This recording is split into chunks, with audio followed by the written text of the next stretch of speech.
Les amis, encore une fois, dans un nouvel opus de Made in Africa, on va parler de l'immobilier de luxe à Abidjan, en Côte d'Ivoire.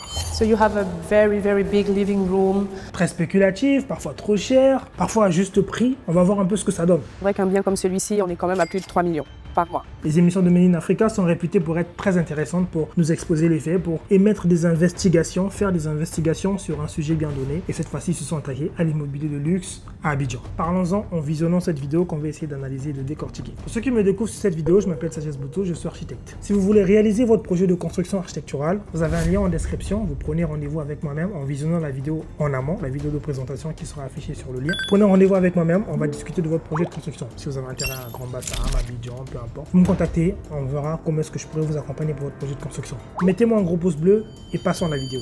Abidjan, quartier de Biétry. Cette jeune femme a rendez-vous avec ce couple d'expatriés pour leur faire visiter un appartement. Elle travaille dans l'immobilier, mais pas n'importe lequel. Pourquoi il a dit cette jeune femme, enfin cette dame quoi, cette jeune femme? L'immobilier de luxe. Accès direct par l'ascenseur à ce penthouse. Attendez, un instant, je vais déjà voir, ok, là c'est la tour en question. Enfin, la tour, une tour c'est beaucoup plus grand que ça, c'est pas une tour, c'est un immeuble. Ah, le manque de caractère est flagrant, impressionnant. Le manque de touche architecturale finalement, hein, c'est impressionnant. Luxe. Accès direct par l'ascenseur à ce penthouse. So here's the apartment. 2000 mètres carrés. So you have a very big living room. Avec son salon gigantesque, mais aussi sa douche de haut standing. C'est la salle d'eau, parce que vous avez tout à votre disposition. Voilà, vous avez un jacuzzi. Sa cuisine tout équipée avec des matériaux dernier cri. Un four électrique et un micro-ondes. Et bien sûr, équipé de placards.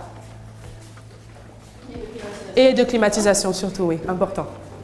Mais le clou de la visite, l'argument de taille sur lequel mise Aurélie afin de convaincre ses potentiels clients, le voici. Vous avez une très belle vue sur la lagune et sur la mer. Donc une terrasse sur 360 mètres carrés. 360 mètres carrés de terrasse avec vue panoramique sur la ville d'Abidjan. Pour habiter cet appartement grand luxe et profiter de cette vue digne d'un décor de cinéma, ses clients devront mettre la main à la poche. C'est vrai qu'un bien comme celui-ci, on est quand même à plus de 3 millions par mois. 3 millions. Décor digne de cinéma. C'est dans vos prix? Oui, totalement dans nos prix. En fait, on a vu plusieurs biens, ça fait un moment qu'on cherche. Donc honnêtement, ça c'est un gros plus, c'est vraiment exceptionnel. De somptueuses résidences comme celle-ci, il y en a de plus en plus à Abidjan, plébiscitées par une clientèle très fortunée. Zone 4, Cocody, il y a de nouveaux immeubles comme ça qui poussent et qui proposent des biens vraiment d'un standing. Non mais attendez, on va reculer un peu en arrière. Il y a un détail que j'ai pas notifié là, un détail. Donc là on est dans le penthouse, ok? Le penthouse. Ce type d'ouverture, c'est juste à proscrire parce que moi je pensais que, c'est ce que je vous disais, l'architecture ça suit pas sur le bâtiment parce que là ce qui aurait été mieux qu'on ait des fenêtres, des portes-fenêtres qui s'ouvrent complètement sur la ville. Là on a juste ces deux ponts là qui s'ouvrent. Ici, ça s'ouvre même pas, tout ça c'est fixe. Enfin, à quoi ça sert d'avoir des vitres fixes à cet endroit-là si ça ne coulisse pas? En plus, les vitres d'ici, bon, c'est pas vraiment ce qui sert. Hein. Ça aurait été mieux qu'il n'y ait pas de vitres, que ce soit juste des grandes hauteurs. Enfin, il y a un problème avec la menuiserie. Hein. La menuiserie en aluminium, je sais pas en aluminium, peu importe en PVC, ce qui est, mais c'est l'alu. La menuiserie en aluminium, ce qui est très cheap d'ailleurs pour ce type d'immeuble. Deuxièmement, il n'y a rien qui est travaillé, que du carreau sur le sol, du blanc, enfin, certes c'est laissé aux clients, mais ce genre de choses, c'est encore mieux de la meubler, de le louer à meubler, quoi. Enfin, meubler, quoi, un peu comme à Dubaï, enfin, comme ça se fait ailleurs, ça vaut plus 3 millions un mois. Je dis pas que c'est trop, mais en fait, pour ce qui est offert, si on m'avait offert un truc, voilà, moi je fonctionne toujours avec la logique de qu'est-ce qui est offert, à combien ça coûte, et à combien, et comment ça se positionne par rapport au marché international, par rapport aux autres choses que je vois ailleurs. Par rapport aux autres choses. Quand tu fais la comparaison, tu te dis, bon, ok, là, on est dans la spéculation. Et c'est ça qui tue vraiment la Côte d'Ivoire, enfin, Abidjan en général, hein, c'est la spéculation. Mais vraiment, la spéculation sur le domaine de l'immobilier, elle est tellement élevée que l'Ivoirien moyen n'a même pas de plaisir à se loger. Limite, pour se loger, il faut être vraiment fortuné. Et ça, c'est le côté qui me glace un peu le cœur, on va dire. So you have a very oui, parce que là, ça aurait été mieux, ça s'ouvre complètement, mais là, on n'a que 2 ponts qui s'ouvrent, puis la terrasse, elle est vraiment pas petite. Il y a un grand manquement à ça. Mais bon, revenons à nos moutons. Ivoirienne, c'est parce que le marché du luxe est en pleine croissance, porté par des clients de plus en plus nombreux à la recherche de produits, de services et d'expériences extraordinaires. Des clients riches et parfois très riches. Bien, merci beaucoup d'être venu. Merci à vous. Les clients riches et très riches, c'est ceux-là qu'on aime, parce que ceux-là, ils sortent de l'argent, ça parle pas chinois, comme on dit souvent, ils parlent très français, hein, très bien, et les projets évoluent très vite. C'est toujours, pour ceux qui sont entrepreneurs et qui me suivent, vous allez vous rendre compte que c'est toujours les clients qui payent le moins, qui payent pas du tout, qui sont le plus chiants, c'est-à-dire qui sont le plus à vos pattes, à vous appeler à tout le temps. Bon. Je travaille pas souvent avec ce type de personnes parce que là, ça prend énormément d'énergie. Hein. L'énergie, c'est très important quand tu es entrepreneur, donc il faut éviter de diluer son énergie, mais vraiment travailler avec des gens qui savent où vous allez et qui valorisent surtout ce que vous faites comme travail. Ça, c'est très important. Je dis pas que je ne travaille qu'avec les riches, hein, pas du tout. Je travaille avec les gens qui ont les moyens de construire ce qu'ils veulent. Ceux qui veulent construire à leur hauteur. C'est-à-dire que tu veux construire une villa de luxe, il faut avoir les moyens. Je m'en fous que tu sois riche ou pas. Les moyens, du moins pour la villa. Après, s'il te reste plus d'argent, c'est pas grave. Le plus important, c'est que je saurai au moins qu'on est en phase sur ce que tu veux. Forcément. Et je reste à l'écoute. Bonne fin de journée. En 2015, la Côte d'Ivoire comptait près de 2300 millionnaires en dollars. Ce chiffre devrait augmenter de 109% d'ici 2025 pour atteindre les 4800 millionnaires. Millionnaires en dollars, excusez-moi. Excusez-moi, en dollars. Ils ont précisé, pas en francs CFA. Autant de consommateurs qu'il faut conquérir. Des grands noms du luxe international l'ont compris et se sont installés depuis quelques années dans le pays. Mais ils ne sont pas les seuls. Des entrepreneurs locaux, eux aussi, se lancent sur le marché du luxe dans différents secteurs. Immobilier, mode, gastronomie et bien d'autres services encore. Des hommes et des femmes qui tentent au quotidien d'écrire le luxe made in Africa dans un univers où toutes les folies sont permises et où les approximations ne sont pas tolérées.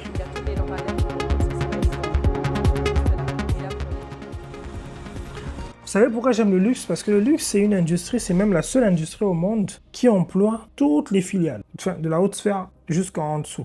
C'est-à-dire le luxe, dans le luxe, on va employer la personne qui est à la porte, hein, à la toute dernière, à la personne qui gère le building. Donc vraiment, mais il y a vraiment un écart entre ces deux personnes. Mais il y a 10 000 personnes entre ces deux personnes. Et c'est ça le luxe. Le luxe crée énormément d'emplois. Crée énormément d'emplois dans le domaine du luxe. Et aussi le luxe crée énormément de professionnalisme. Quand vous ne vendez pas le luxe, le faux luxe, quand vous vendez là, par exemple cet immeuble-là, hein, c'était pas du luxe, hein, ça n'a rien, mais vraiment, c'est même pas du haut standing, c'est rien ça, pour moi.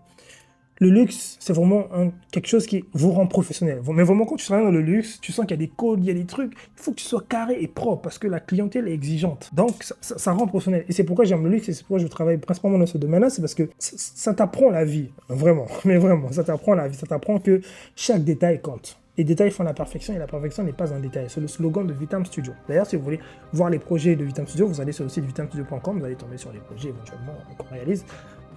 C'est une entreprise à taille humaine, entreprise familiale, donc vous pouvez aller voir. C'est des projets très intéressants qu'on réalise. Et si jamais vous avez un projet, le lien en description, vous réservez votre rendez-vous. On discutera pour voir comment est-ce que je vous accompagne pour votre projet de construction. Voilà. Nous retrouvons Aurélie Eliam de l'agence Eben Immobilier. Aurélie est aussi une actrice connue en Côte d'Ivoire. Elle a tourné dans de nombreux films et séries à succès. Mais il y a 3 ans, sur les pas de sa mère, elle décide de se lancer dans l'immobilier de luxe. Ouais. On va dire qu'au début, j'ai cru que de par ma petite expérience dans l'audiovisuel, ça me permet de pouvoir acquérir des marchés assez rapidement, mais je dois dire que non, c'est pas évident parce que c'est un marché qui est très concurrentiel. Il y a énormément d'agences qui poussent comme des champignons. Parmi les clients d'Aurélie, de riches propriétaires qui lui confient la gestion de leurs biens. Il est bien gentil, mais voilà. En cette fin d'après-midi, elle est à Bassam pour rencontrer l'un d'entre eux, qui vient de construire cet immeuble flambant neuf au design contemporain. Bonjour. Comment ça va? Ça va, merci. Ouais. Stanislas Zézé est un serial entrepreneur parmi les hommes d'affaires les plus influents de Côte d'Ivoire. À la tête d'un patrimoine immobilier déjà conséquent, il a investi dans ce bijou architectural au mobilier importé d'Italie, chambre à vue panoramique et piscine suspendue. Vous avez une piscine suspendue? Ah, c'est belle. Ah ouais, là, ils ont des piscines suspendues. Attendez, vous avez une piscine suspendue? Énorme, regardez la taille de la baie. Énorme. Par contre, je me pose la question. Pourquoi ça descend pas jusqu'en bas et pourquoi c'est pas une porte coulissante? Pourquoi c'est une fenêtre énorme? Ça sert à rien d'avoir une fenêtre aussi énorme. Ça aurait été mieux que ce soit directement une porte coulissante qui coulisse, qui s'ouvre. Je sais pas. Ah, c'est belle vue, c'est une piscine suspendue. Le luxe, c'est le confort en réalité. C'est-à-dire que le confort raffiné. Vous rentrez chez vous, vous êtes dans un environnement où vous avez Non, le luxe, c'est pas le confort. Je vais le corriger pour le coup. Le luxe, c'est l'expérience. Beaucoup de gens se trompent sur le luxe. Vous savez, le confort, vous pouvez avoir votre maison lambda, vous la rendez confortable. Tout le monde mérite le confort minimum. Ça, c'est ce que tout le monde mérite. Le haut standing et tout le reste, le moyen standing, peu importe. La différence entre le luxe et le haut standing, c'est quoi? C'est que le haut standing, on est dans un niveau qui veut se rapprocher du luxe, mais le haut standing, tout est propre, tout est raffiné. C'est pas vraiment la chose lambda. Mais le luxe, l'ultra luxe, c'est l'expérience avant tout qui prime. Vraiment l'expérience que tu veux faire vivre à la personne. Quand vous êtes dans un hôtel de luxe, dans une auberge et tout le reste, c'est l'expérience. Bien entendu, très prochainement, je vais lancer une série de vidéos sur la suite de chaînes d'hôtels du type Aman, les resorts, les Aman. Vous allez voir que c'est pas seulement les chambres qui sont luxueuses, c'est vraiment l'expérience. Dans l'expérience, qu'est-ce qui est compris? Tu as des séances de bien-être, des trucs pour t'apprendre la longévité, t'as vraiment des choses qui sont pensées pour les millionnaires, les multimillionnaires et les milliardaires. Ça, c'est l'expérience. Ça n'a rien à voir, mais donne la quintessence du luxe. Je peux comprendre qu'en Côte d'Ivoire, ça soit considéré comme le luxe parce qu'il n'y a pas assez de marché de concurrence et tout le reste, mais moi, ça passe pas vraiment. Enfin, j'ai vraiment du mal à avaler la pilule que, voilà, parce que je suis en Côte d'Ivoire et que parce qu'il n'y a pas 10 000 concurrences, dans ce secteur, dans ce domaine, qu'on appelle tout et n'importe quoi, le luxe. Hein, j'ai vraiment du mal avec cette notion-là, vraiment, connaissant le luxe, et je pense même que certaines personnes qui en parlent, ils connaissent aussi également le luxe, ils voyagent, ils connaissent, mais sauf que quand on arrive dans nos propres pays, les standards descendent, les standards baissent. Pourquoi? Je me pose la question, pourquoi les standards baissent? Moi, je n'arrive pas à baisser mes standards, je n'arrive pas, sachant la valeur. C'est comme si tu me dis que cet iPhone, ok, il va coûter 1 000 €.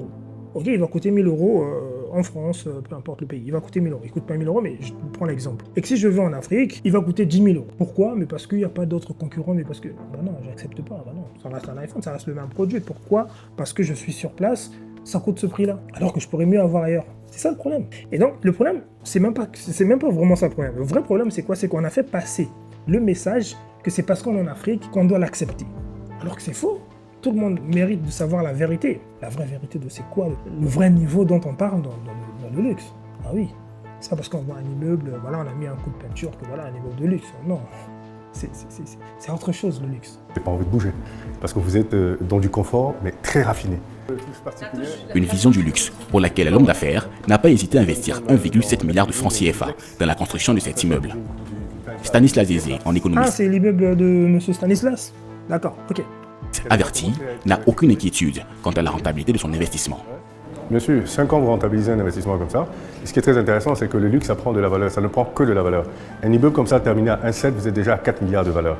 Donc évidemment, d'ici 3, 4, 5 ans, on sera dans les 8, 9 milliards de valeur. Soit une plus-value de près de 9 fois plus que son plein. Alors, par contre, mais c'est On vraiment sera ça, dans les 8, mon 9 problème. milliards de valeur. Le problème, c'est la pauvreté architecturale. Alors. Mais vraiment, mais incroyable. Incroyable. À ce prix-là, j'arrive difficilement à comprendre pourquoi. Déjà, ok, importer d'Italie, bon, ça c'est juste le nom. Hein. Ça, on peut importer ça de Chine. On fait plus des économies sur beaucoup de choses et on investit dans l'architecture, quoi. On garde pas ce genre de truc où on met une fenêtre là. Ça sert à quoi? À rien, on peut même pas poser un beau tableau architectural. On aurait juste gardé peut-être un espace qui s'ouvre, peut-être un espace à l'angle, et laisser un espace opaque, complètement opaque, et mettre un très beau tableau architectural, une sculpture d'un artiste local. Là, c'est... Excusez-moi, mais là, c'est n'importe quoi, on va dire. Hein. C'est vraiment n'importe quoi, parce que architecturalement, c'est vraiment n'importe quoi. Et ça m'offusque qu'on appelle ça luxe. C'est n'importe quoi architecturalement. Non. Mettre une fenêtre derrière un lit, mais pourquoi? Pour offrir quoi comme vue? C'est pour voir quoi? C'est pas fait pour ça, hein, derrière un lit. Pas du tout. Et puis, c'est quoi ces fenêtres avec ces allèges-là? Autant faire une fenêtre qui tombe jusqu'au dessous. Ça sert à rien. J'arrive difficilement à comprendre la logique. Et puis, donc, faire une fenêtre au centre comme ça, laisser ce petit espace-là, ça c'est horriblement moche, mais vraiment. Je préfère encore une fenêtre qui fait ça, mais elle est large comme ça, elle ouvre juste cette taille, plutôt qu'elle fasse... Non mais... Vous avez vu la Vitam House, les amis? La Vitam House est déjà sortie, normalement, elle a sorti cette vidéo. Mais pour tous ceux qui n'ont pas vu la Vitam House, je vous recommande d'aller voir cette vidéo. Mais vraiment, vous allez comprendre quand on commence à... C'est même pas... La Vitam House, c'est même pas la quintessence du luxe, c'est vraiment le début du luxe. Mais vous allez comprendre vraiment comment est-ce qu'on rentre dans le luxe. Allez regarder la vidéo, je sais pas encore comment est-ce que je l'ai appelée, parce que au moment où je tourne cette vidéo, elle n'est pas encore sortie. Mais, normalement, au moment où cette vidéo sort, la Vitam House est déjà sortie. Vous allez les voir. Vous allez voir. C'est quoi ce... Il n'y a rien qui fait rêver, quoi. Meuble d'Italie, c'est celui-là le meuble d'Italie? Enfin, c'est pas pour descendre l'entrepreneur. Moi, je ne parle pas de ça. Moi, je parle vraiment de l'ambiance en général. Quand je fais des critiques, je ne critique pas la personne. Je m'en fous de la personne, c'est pas ça mon problème. Mon problème, c'est le travail exécuté, c'est le travail derrière, c'est ce qui est présenté, ce qui est proposé.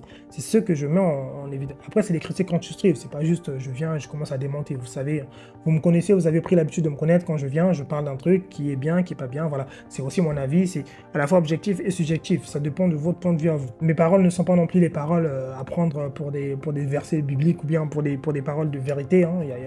C'est toujours des idées qui sont défendues, qui peuvent être débattues, bien entendu. Donc, en commentaire, vous avez la place de ça dans le respect. Et moi aussi, je fais mes analyses dans le respect. Mais ça, c'est pas le luxe. Hein. Vraiment, ça, ce que je vois là à l'image, ça fait pas rêver. Pas du tout. Je sais que les gens vont acheter. C'est pas parce que je le dis que les gens vont pas acheter ou bien les gens vont pas le trouver. Mais je vous donne juste l'ouverture d'esprit de ce qui peut être appelé luxe, de ce qui peut être appelé luxe, de quel niveau on peut atteindre. C'est pourquoi je veux très prochainement commencer la série sur la gamme sur les chaînes d'hôtels luxueuses dans le monde, les resorts, les grands resorts. Vous allez voir à quel point on atteint la quintessence du luxe. Mais vraiment, c'est une série qui me passionne, mais qui va bientôt venir sur la chaîne. Vraiment, soyez nombreux à la suivre parce que ce sera incroyable. Vous allez voir comment vivent les gens riches. Vous allez vraiment voir le niveau de luxe que certaines personnes connaissent. Soit une plus-value de près de 9 fois plus que son placement initial. Et il ne compte pas s'arrêter là. Stanislas Zézé va réaliser 7 autres projets immobiliers de la sorte d'ici les 8 prochaines années. Le tout pour un investissement de... En fait, j'arrive pas à comprendre la décoration ici. On est dans une décoration, est-ce que c'est une décoration à l'ancienne, à la classique, à l'italienne? D'ici les 8 prochaines années. À la moderne? Parce que leur cuisine, là, ça m'a l'air toute d'une cuisine importée aux États-Unis ou bien en Italie, peut-être comme ils l'ont dit, mais j'arrive pas à comprendre comment elle se positionne par rapport à la déco. Pour un investissement de 14 milliards de francs CFA. Oui, je suis aussi sévère avec ces critiques parce qu'on a parlé de luxe. Moi, quand on parle de luxe, tu regardes, luxe, c'est quoi? Ok, j'aime bien. Ah non, quand même pas. Oui, là, c'est parce qu'on a parlé de luxe. Hein. Si c'était juste un projet lambda, comme ça, ok, je ne serais pas allé au fond dans ces critiques. Mais quand on parle de luxe, c'est à ce moment-là que c'est mon domaine, c'est mon dada. Donc, j'en parle parce que je sais ce que c'est. De l'immobilier, c'est que ça ne pourrit pas. Il peut y avoir des périodes de flottement, mais on revient toujours. Éventuellement, l'avantage de l'immobilier, c'est que ça ne pourrit pas. On peut toujours rénover, on peut toujours restaurer, hein, on peut toujours redonner le goût. Hein, ça, c'est l'avantage. Donc, on reste serein. Ouais. Et d'ailleurs, après les périodes de flottement, une économie comme celle-là, qui a une forte capacité de résilience, fait que quand ça reprend, les prix grimpent. Donc, évidemment, c'est toujours un pari gagnant. Le luxe, un pari semble-t-il gagnant, sur lequel de nombreux entrepreneurs ivoiriens décident de miser. Mais certains d'entre eux ne sont pas à la très beau, j'aime trop ce type de tapis. Notamment ceux qui travaillent dans les segments moins premium du luxe.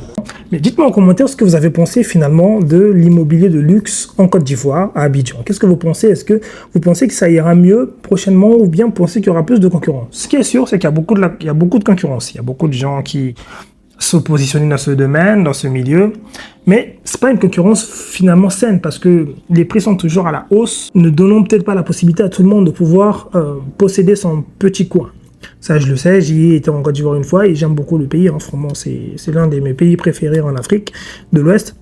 Et j'aime bien la synergie. Abidjan est doux, les gens sont contents, les gens sont joyeux, les gens sont très accueillants. Mais l'emblème même de la Côte d'Ivoire, c'est Akwaba. Akwaba, c'est bon, bienvenue à vous. C'est juste la paix. Quand je suis à Abidjan, je suis toujours serein, je suis toujours très content. Mais vraiment, le pays est très beau et on y développe bien entendu des projets sur place, des projets de haut standing et des projets de luxe qu'on va vous présenter très prochainement. Hein. Le but, c'est de développer le pays, d'aider à la contribution, d'apporter une petite pierre à l'édifice pour que le pays rayonne encore une fois de plus à l'international. C'est toujours des choses qui me tiennent à cœur. Les amis, si vous avez un projet de construction, vous avez un lien en description, vous réservez un rendez-vous. Avant de réserver le rendez-vous, vous avez une vidéo explicative qui va vous expliquer comment ça se passe l'accompagnement avec moi. Attention, une fois que vous réservez un rendez-vous, il faut suivre la vidéo, elle est obligatoire.